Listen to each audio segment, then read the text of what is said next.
To save a life, Carl lost a leg. His instructor couldn't accept this reality, drinking himself into a stupor and cursing Carl as a fool. When Carl awoke, his superiors awarded him a Medal of Honor and urged him to retire peacefully, but Carl refused to accept defeat. He demanded amputation, a prosthetic limb, and a return to duty. His superiors flatly refused. As a disabled man, no one believed he could continue diving operations. To rebuild his strength, he threw himself into grueling training. But with one leg missing, he simply couldn't complete the drills. Every attempt at a 2-foot jump brought excruciating pain. He tried again and again, only to fall again and again. He broke down, violently throwing his prosthetic leg around. That's when his former instructor appeared. The instructor informed him that in 4 weeks, a Navy captain would conduct a medical review to force Carl into retirement. If Carl wanted to return to the unit, he'd have to prove he could. So the instructor began training with him. Carl's recovery progressed remarkably well, and he soon reached the level of a fully able-bodied soldier. At the evaluation, facing the colonel's relentless instruction, Carl showed no fear, but the colonel had no intention of letting him pass. He brought out the heaviest diving suit, weighing a total of 290 pounds, and demanded Carl walk 12 steps independently while wearing it. 12 steps was the perfect score standard for elite divers. The instructor protested the unfairness, but Carl confidently accepted the challenge. He seemed accustomed to injustice, determined to prove himself once more. With immense effort, he rose and began moving forward step by step. On the 5th step, his prosthetic leg emitted a cracking sound. By the 8th step, it snapped completely. This man of steel fell to the ground, tears streaming down his face. The instructor's eyes also welled up with tears. 9.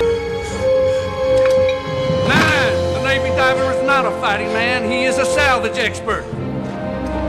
10. If it's lost underwater, he finds it. If it's sunk, he brings it up. If it's in the way, he moves it.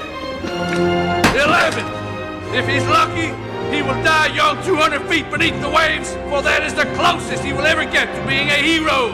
Hell, I don't know why anybody'd want to be a Navy diver. Now you report to this line, Cookie.